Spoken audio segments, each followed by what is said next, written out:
persembahan, sesajen. kemudian sesajen, bagaimana seseorang itu mempersembahkan sesuatu kepada penciptanya. Sederhana saja, kalau tidak mau mengatakan perdebatan antara plastik boleh apa tidak, hubungannya dengan alam niskala dan sebagainya. Sederhanakan saja bahwa apa? Penggunaan plastik bisa menimbulkan banyak polusi alam. Dipilah-pilah dengan sampah organik. Tujuannya apa? Plastik kan bisa didaur ulang. Organik kan bisa jadi pupuk gitu loh. Ini yang kita setelah kita persembahkan, kita kan dapat lagi berkahnya. Kita makan, plastiknya taruh di tempat sampah plastik.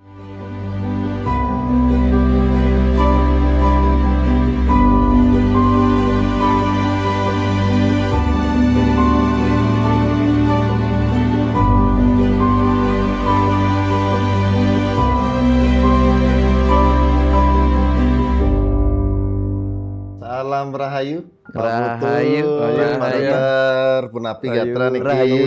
Rahayu. Gak nari kok. Iya.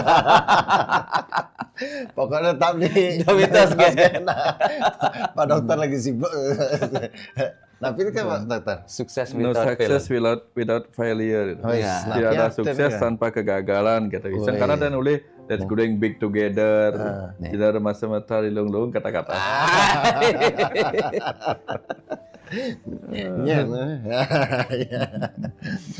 Berikir Pak dokter. Mumpung seru nih ya, ada hijau, barak belum, kuning, poleng nih. Kita bahas tentang sesembahan. Persembahan, sesajen. Kemudian sesajen, bisa disebut sesajen, canang, kayak apa gitu. Bagaimana seseorang itu mempersembahkan sesuatu kepada penciptanya atau apapun sebutannya. Kita mau bahasnya terkait dengan yang viral kemarin Pak Putu, Pak dokter. Jadi saya raga ngai sesajen membungkus plastik. Kemudian sekarang kan banyak hal yang memang ada orang ngai sesajen bungkus plastik. Oh, ada yang contoh simpel misalnya jaje kan diplastikin tuh.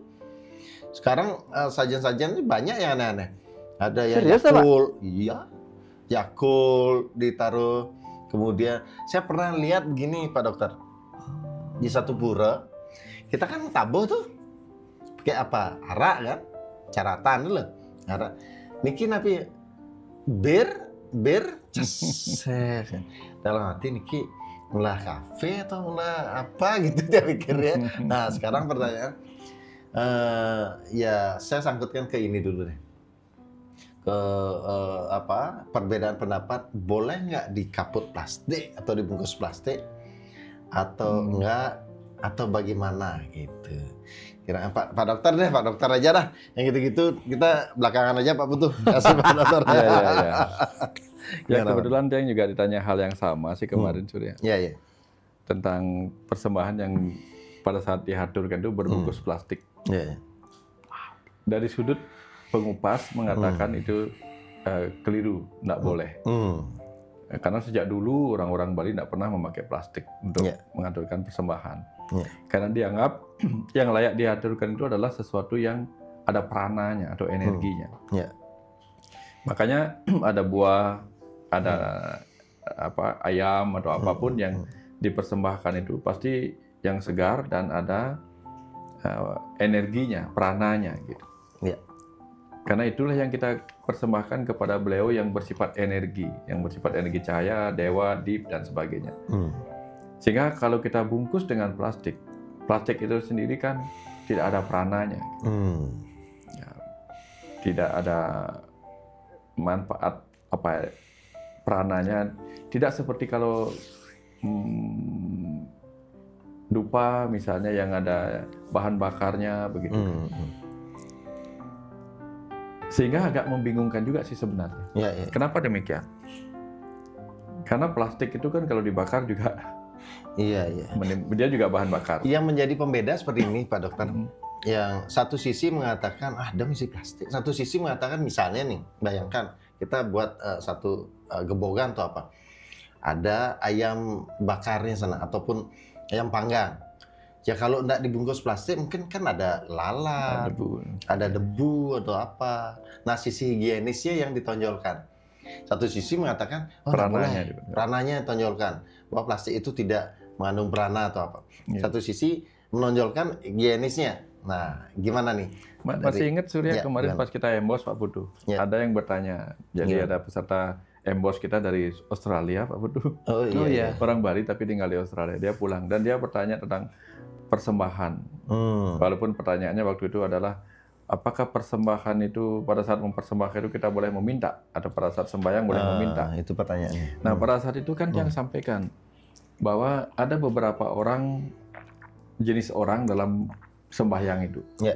Ada yang mereka di jalan bakti, sembahyang mereka itu adalah dengan mempersembahkan kepada hyang. Dalam bentuk sesajen. Satu bakti ya? Bakti.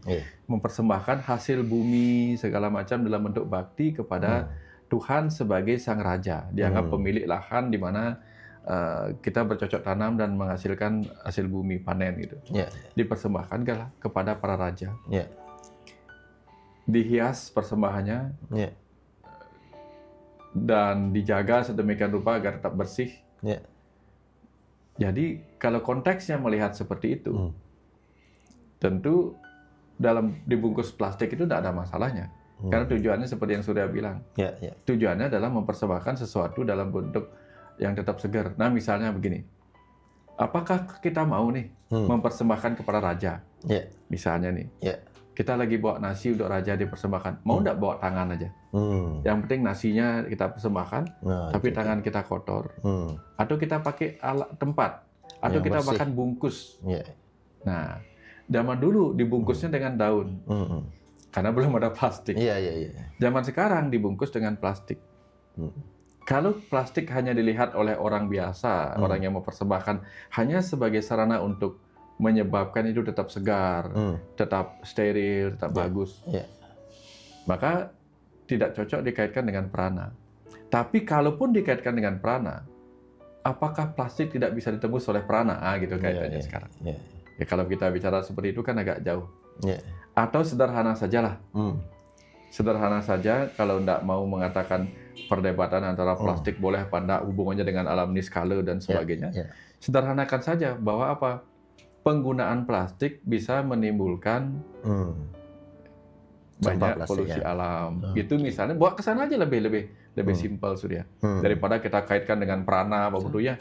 Karena kalau dikaitkan dengan prana, plastiknya tembus, prana harusnya juga tembus kan. Tidak ada hubungannya plastik bisa mencegah prana itu ini gitu. Kecuali kalau buahnya buah plastik, jajannya jajan plastik, oke lah. Tapi kalau hanya jajannya baik, buahnya baik, hanya terbungkus oleh sarana plastik, rasanya terlalu terlalu ini untuk diperdebatkan. Bahkan seperti ini Pak Dokter. Kalau kita pakai perspektif ya, kita kan lihat dari berapa sisi gitu. Bahkan dari sisi yang lain mengatakan, dan kalau kita aturkan sesuatu yang mungkin jajan-jajanan yang zaman dulu, setelah itu kita lungsur, tidak ada yang makan. Tapi ketika kita pakai wafer atau apa, ada plastiknya, tapi ada yang makan. Nah, dilema kan juga gitu. Satu sisi kita tidak mempertahankan tradisi, tetapi apa yang kita persembahkan juga kita bisa nikmati. Satu sisi kita mempertahankan tradisi, tapi buang-buang begitu saja gitu ya. Mubazir atau apapun sebutannya. Nah, itu kan satu paradoks juga. Nah, menurut Pak Putu gimana? Kalau Pak Putu sudah angguk itu udah angguk dengerin. Angguk itu nggak mesti tahu. Nggak. Silakan. Ya, gimana ya? Saya seorang herbalis. Cara berpikir saya herbalis gitu. Contohnya hal sederhana. Saya membuat amosa. Ini sih ada isinya nggak? Saya membuat amosa ini. Pasti saya selalu pikirkan kandungan obatnya apa. Seperti saya waktu di seminar kan, di acara Embos itu kan, saya cerita kandungan, manfaatnya untuk asam lambung dan sebagainya. Apakah ini mengandung energi atau tidak? Makanya saya bilang ada zat eternya, bahwa ini energinya kuat karena bahan-bahannya adalah bahan-bahan alam. Kalau orang bilang ngomong prana, ada prananya ya pasti ada. Karena ini sangat alami sekali gitu loh. Tapi ini akan bisa saya persembahkan dengan baik Gitu. Ketika saya kemas dengan baik, ada botol plastiknya ini, ada kemasannya. Gitu. Apakah mengurangi manfaat dari kandungan tanaman obat, 8 tanaman obatnya ini? Tidak, gitu loh. Ini faktor penyeimbangnya botol plastiknya, sebagai untuk higienis dan sebagainya.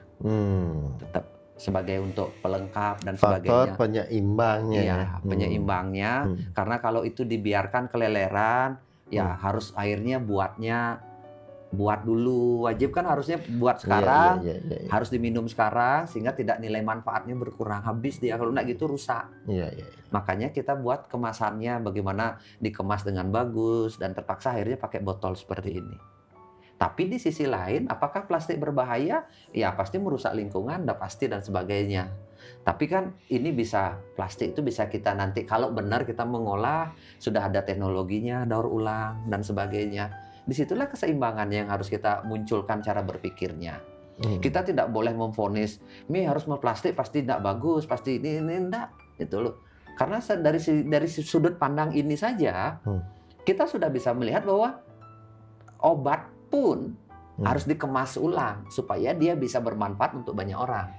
Itu dikemas ulang untuk banyak orang. Jadinya saya tidak menyalahkan masyarakat melakukan itu. Karena dalam ritual pengobatan pun saya melakukan itu. Kalau ini saya buat, ada orang sakit datang, baru saya incuin jahe, baru saya betapa capeknya saya melakukan itu. Di samping itu dia harus, Pak, nanti 2 hari udah, kan rusak dia kan.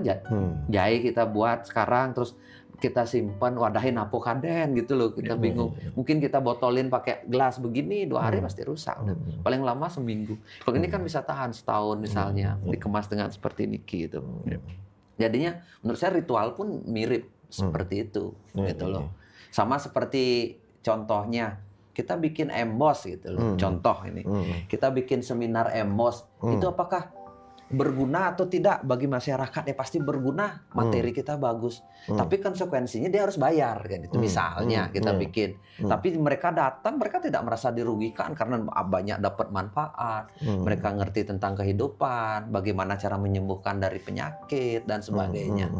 Sama, kita persembahan, misalnya persembahan suci yang diberikan kepada Tuhan, apakah Tuhan komplain ini kok diplastikin ya? Kok dikasih plastik? Iya nggak pasti komplain. Tapi tugas kita sudah tahu bahwa keseimbangan alam kita terganggu. Kan pemerintah sudah mengatur sekarang sampah plastik dipilah dengan sampah organik. Tujuannya apa? Plastik kan bisa didaur ulang. Organik kan bisa jadi pupuk, gitu loh. Ini yang kita setelah kita persembahkan, kita kan dapat lagi berkahnya, kita makan, plastiknya taruh di tempat sampah plastik. Kita solusi terhadap masalah yang dipikirkan itu kita bereskan. Itulah cara berpikir kita, biar pikiran kita sehat. Jangan menyalahkan sejujurnya, lama-lama kita sakit. Mau kejang sing dadi plastikin, sing dadi ini, sing dadi. Itu kan sudah kita lihat di emboss masalahnya apa. Orang yang banyak menyalahkan keadaan, orang yang pikirannya negatif, semua pangyogan pedidi benar. Akhirnya kan banyak terpicu penyakit, kita bisa lihat itu di sana. Bener nggak Pak Surya? Makanya butuh keseimbangan berpikir, butuh logika-logika yang baik. Bagaimana kita bisa berpikir jernih terhadap berbagai fenomena yang berubah nih. Mungkin itu Pak Surya. Ya, nanti saya tertarik sama keseimbangan dan emboss tadi. Nanti saya mau tanya-tanya juga Pak itu soal. Nah, terkait dengan ini Pak Dokter. Oke lah, let's say tadi ada solusi dari Pak Putu bahwa kita melihatnya dari sisi kalau sudah bermanfaat, bahwa itu untuk higienis segala macam, pakai aja. Tetapi nanti ketika sudah berbalik ke kita dapat manfaatnya, ya dipilah lah. Sampah plastik ya sampah plastik, organik ya organik, anorganik organik. Nah, dari konsep bagaimana keseimbangan plastik tidak plastiknya, dari sisi spiritualnya nih Pak Dokter, persembahan yang seperti itu kah yang bagus? Apakah boleh dengan plastiknya atau dari sisi spiritualnya kalau pakai plastik kurang bagus nih atau gimana penjelasan spiritual? Kembali ke cerita tadi sudah. Kalau hanya sebagai pembungkus, sebaiknya kita memang diajarkan di Bali untuk tidak terjebak pada bungkus-bungkus kan.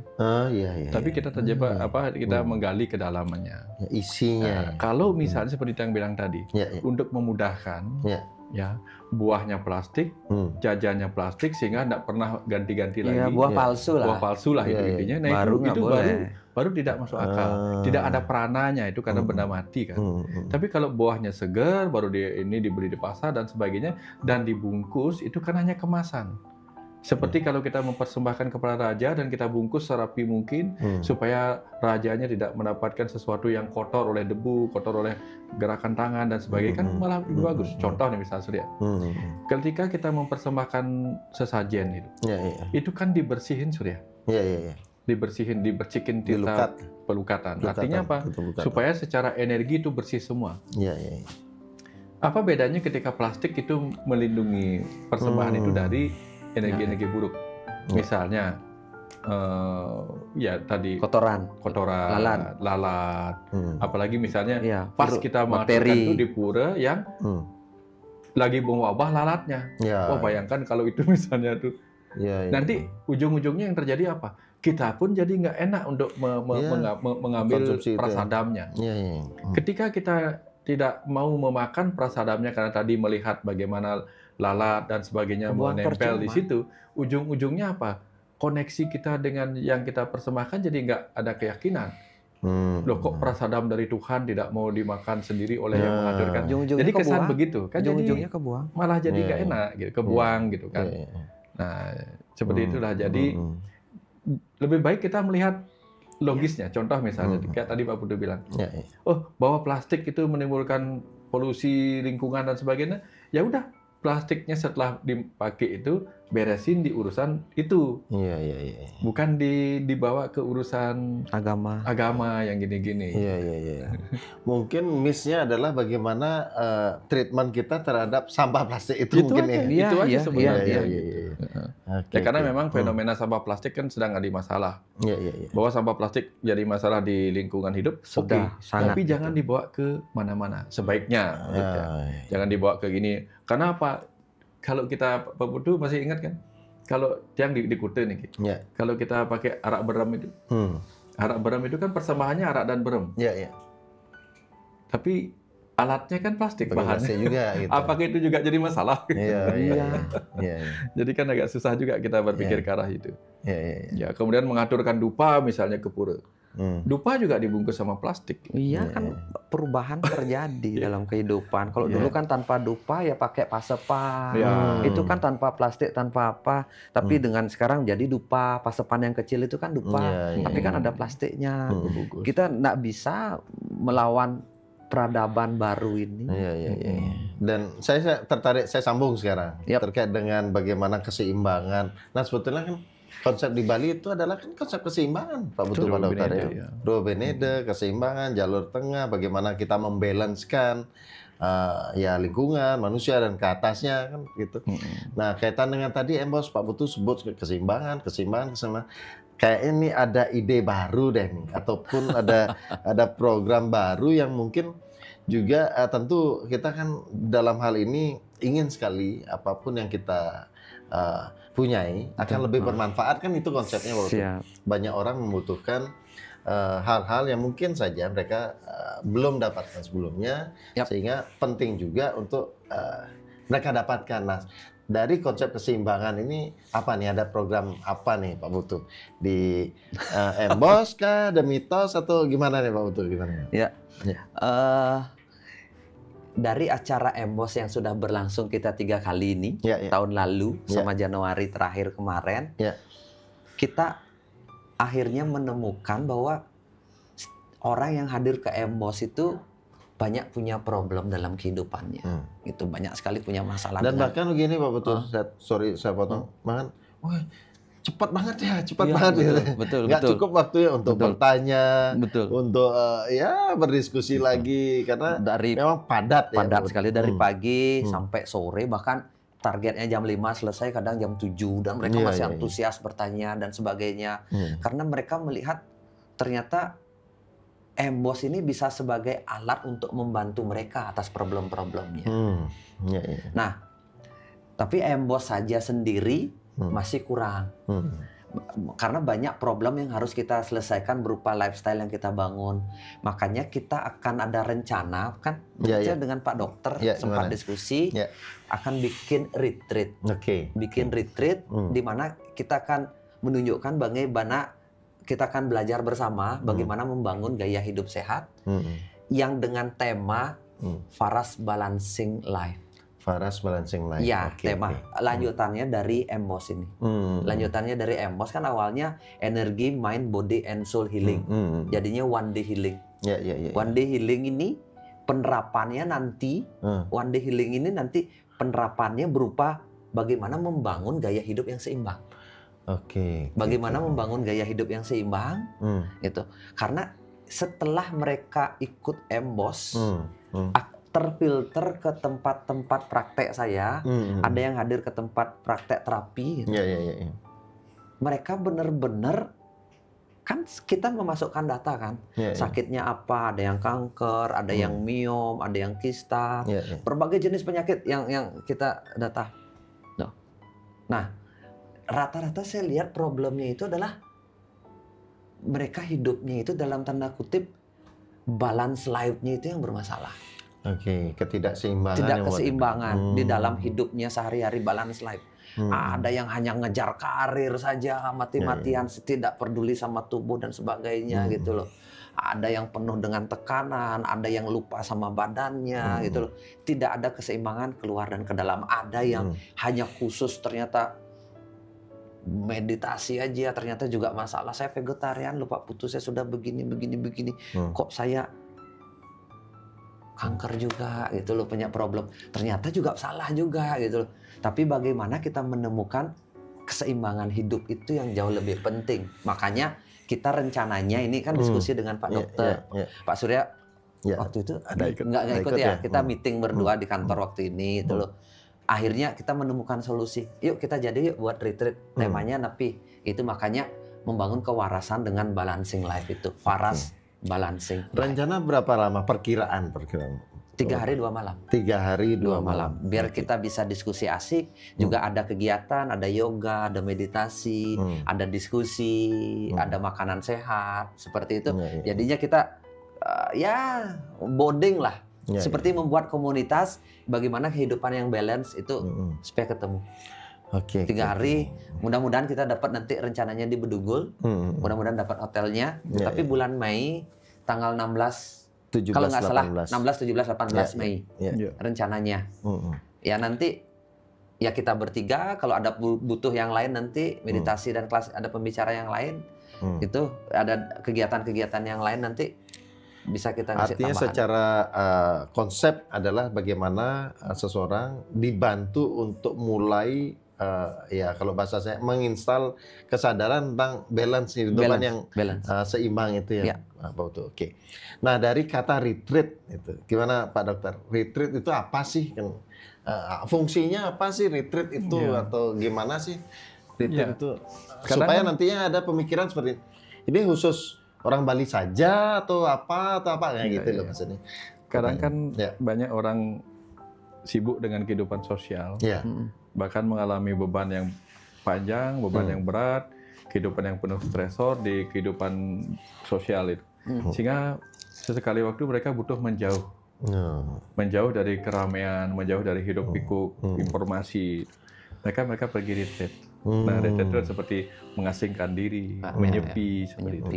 Tetapi kalau menyepi saja tanpa diberikan sesuatu yang berupa pengetahuan kejernihan, ya sama aja seperti mengasingkan diri, lari dari kenyataan hidup. Tapi kita beda-beda tipis itu Pak. Ya, kita mengasingkan diri untuk melihat kembali apa sih yang ada, yang bisa kita renungkan gitu. Tujuannya. Jadi retreat itu adalah bagaimana dia tanda kutip mungkin kalau saya sering sebut istilahnya the power of jeda dulu lah gitu ya Pak Dokter ya. Dari kesibukannya, dari aktivitasnya, saatnya jeda dulu lah sekian hari untuk bagaimana kembali menyadari tentang konsepnya akan sama kesadarannya Pak Putu ya. Adalah tentang tubuh, pikiran dan jiwa itu. Betul. Ya mungkin nanti ada jalan di atas api mungkin atau gimana ya nanti kita akan diskusikan lebih detailnya seperti apa. Jadi penambahan dari yang sebelumnya tidak ada di Embos dan didetailkan ada di retreat Faras Balancing Life itu ya. Kemudian pertanyaan berikutnya adalah siapa aja sih yang perlu untuk ikut kegiatan ini, Pak? Iya. Siapa saja boleh ikut? Iya. Siapa saja, orang Bali, orang yang ya penggemarnya Pak Dokter juga. Iya. Siapa saja. Maksudnya tidak mesti orang Bali, orang Jakarta, orang manapun, orang yang ingin menemukan kembali keseimbangan hidupnya. Biasanya butuh refresh mereka. Butuh refresh yang sudah berjuang, habis-habisan cari mata pencarian sakit. Jangan sampai sakit. Orang yang sudah sakit butuh kembali balance your life. Gitu. Karena penyakit itu tidak mesti dilawan kok.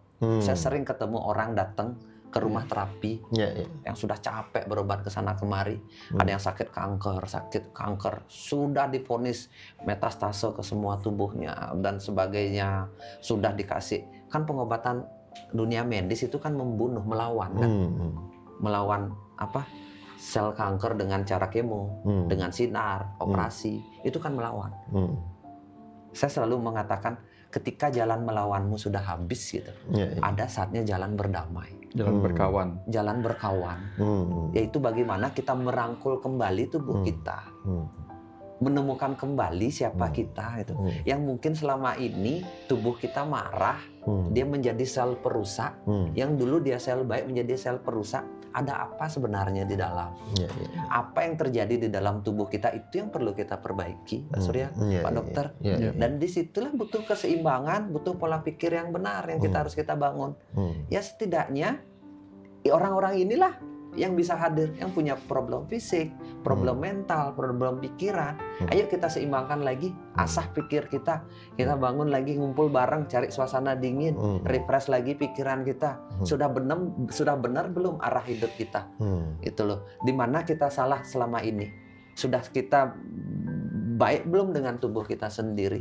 Itu loh. Orang lain kita sayangi, pekerjaan kita kerja kerasin dulu, tapi kenal belum kita sama tubuh sendiri? Kenapa kita sakit? Kenapa kita stres? Kenapa kita bertengkar dengan pasangan sendiri? Kenapa kita nggak cocok sama anak kita? Ayo hadir bareng, kita refresh orang tubuh kita, kita kenalkan kembali siapa. Ya, kita buat balance hidup kita, kita kenalkan diri siapa diri kita. Ya. Seperti itu, orang-orang seperti itu yang bisa hadir. Makanya saya bilang siapapun. Karena sebenarnya setiap orang ya butuh refreshing. Ya refreshing yang benar ya ngumpul, dapat pelajaran, dan mengenal kembali tujuan hidup kita. Kan begitu. Ya, tertarik dengan Balancing Life, itu Faras Balancing Life. Saya bahas juga di buku lagi saya tulis terkait dengan itu, bagaimana keseimbangan dalam diri, tentu keseimbangan antara pikiran, tubuh, dan jiwa itu. Tiga itu Mas. Tapi selain itu, bagaimana itu kan di dalam semua ya. Betul. Semua dalam pikiran, di dalam tubuh kita dan jiwa kita. Tapi terkadang kita juga harus menyeimbangkan juga di luar diri kita. Kehidupan sosial, bagaimana kita menyeimbangkan kita dengan profesi kita, kemudian menyeimbangkan dengan keluarga kita, teman, kehidupan sosial, spiritual, dan tentu ada caranya, teknik khusus bagaimana. Kalau saya sebut di buku itu berdasarkan diskusi juga disebutnya cakra ingurip itu, Pak Dokter. Ya, cakra ingurip, bagaimana kita juga menyeimbangkan antara di dalam diri kemudian di luar diri. Nanti di Faras Balancing Life kita kita akan praktekkan juga bagaimana itu, dan konsepnya adalah bagaimana kita punya kesadaran yang mana sih yang belum seimbang, yang mana yang perlu menjadikan satu fokus. Di sana kita belajar bersama, Pak. Betul, seperti itu. Mungkin dari Pak Dokter. Dan nanti begini, nanti apa yang kita dapatkan di retreat itu, dan hidup kita ini kan persembahan kepada kehidupan. Urip nguripi, hidup kita adalah persembahan pada kehidupan. Seperti cerita di awal tadi, mempersembahkan Banten. Nah, selama ini kebanyakan begitu keluar dari rumah, kita mempersembahkan hidup kita tanpa diisi oleh pelindung plastik itu. Sehingga akhirnya apa yang terjadi? Akhirnya yang terjadi apa? Kita banyak dihinggapi oleh kotoran-kotoran. Lalat pembawa kotoran, dalam arti apa? informasi-informasi yang mengotori kita, sehingga menjadi beban batin kita malah. Jadi nggak seimbang. Kenapa? Terlalu banyak mendengarkan yang negatif, sedikit mendengarkan hal yang positif, kan nggak seimbang jadinya. Nah, pulang-pulang dari retreat, harapannya adalah kemudian kita punya selubung plastik. Apa arti selubung plastik? Selubung jernih. Kita bisa melihat kehidupan dengan jernih dari dalam selubung kita, dan kita pun terlindung dari luar itu. Nah, jadi dalam konteks ini kita lihat diri kita sebagai kebogan, karena kan dalam konteks itu kan kita juga kebogan ini. Kebogan, ada banyak buah dalam diri kita, buah pikiran, buah hati, buah perasaan, semua buah ini kita persembahkan dalam kehidupan kita berupa karma ini, dan kita bungkus dengan plastik agar kita tetap bisa mempersembahkan diri kita pada kehidupan dengan segar, tanpa direcoki oleh kekotoran yang datang dari luar. Gitu sih yang dan itulah keseimbangan sebetulnya ya. Keseimbangan. Oke. Dan ini Pak Putu deh, penutup. Konsep keseimbangan ini ya, anggaplah kenapa sih kok tiba-tiba ya tadi mencetuskan Faras Balancing Life. Mungkin tadi sudah tersampaikan, tapi sih saya tahu ada beberapa pengalaman Pak Putu yang akhirnya membuat oke, keseimbangan itu penting, betul penting. Ya mungkin dulu terpikirkan bahwa itu penting, tapi tidak menganggap sepenting sekarang ini bahwa balancing itu penting. Itu apa hal yang atau momentum apa sih yang membuat Pak Putu tuh berpikiran, ini saatnya untuk membuat atau membagikan tebak-tebakan ya sudah. Tebak-tebak buah manggis ya. Sebelum Pak Putu yang menjawab sini tebak-tebakan. Anggap aja yang bukan ramal. Dulu Pak Putu sangat tidak punya. Sekarang sangat punya. Dulu Pak Putu sangat spiritual. Kemudian sempat sangat duniawi gitu. Tiba-tiba sekarang mulai menemukan nikmat balancing.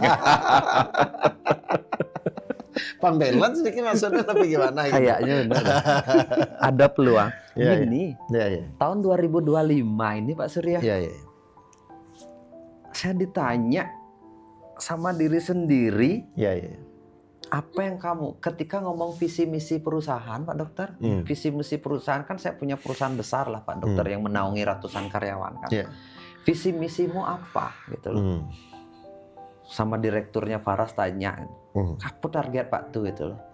Bingung saya mikir karena uang bukan lagi menjadi target. Saya nggak bisa melihat Pak Dokter ketika jadi ngomong bukannya berarti tidak butuh uang, sudah kelebihan uang. Kelebihan uang dalam artian ketika saya kejar lagi, apa yang harus tidak ada ujungnya. Iya, dia kelebihan dibandingkan kebutuhan dan keinginan. Kebutuhan ya, udah jauh lebih gitu loh. Aset saya sudah banyak apa segala macam, dan makanya dia ngomong tanya ketika kita ngomong target uang seperti ambisi itu hilang. Berarti sudah overload ini, sudah target. Nah, ketika saya akhirnya ketika saya melihat acara Embos ini, kok saya bergairah ya gitu loh. Ketika saya lagi terjun, kalau dulu kan tempat terapi tidak saya terjun. Ketika saya terjun lagi ketemu pasien-pasien, meaningful life saya itu seperti gairahnya muncul lagi. Bukan ngomongin duitnya, tapi melihat orang mengalami perubahan, kebermanfaatannya itu. Saya melihat, gitu loh. Seperti ada gairah yang memuncak. Kok excited lagi hidup saya gini ya gitu loh. Ada excited berlebihan. Berarti saya butuh lagi nilai-nilai hidup yang saya bangun ini bukan dari sudut uang.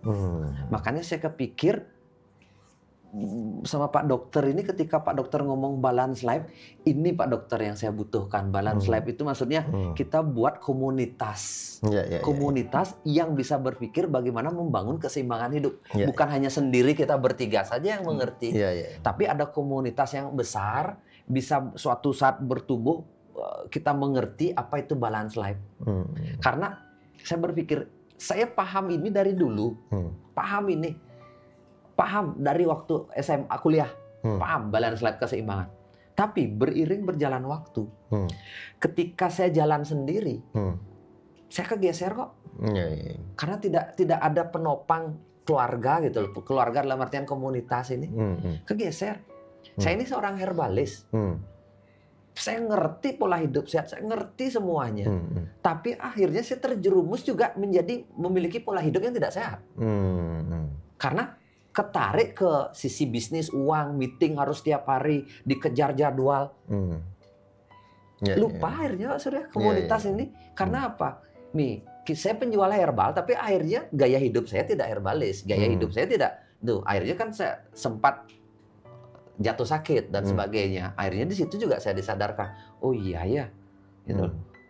Jual herbal tidak mesti sehat, bisa aja sakit. Kenapa? Kamu tidak menjalankan hidup herbal, tidak makannya tidak teratur, terus kemudian meeting sampai tengah malam, balik lagi.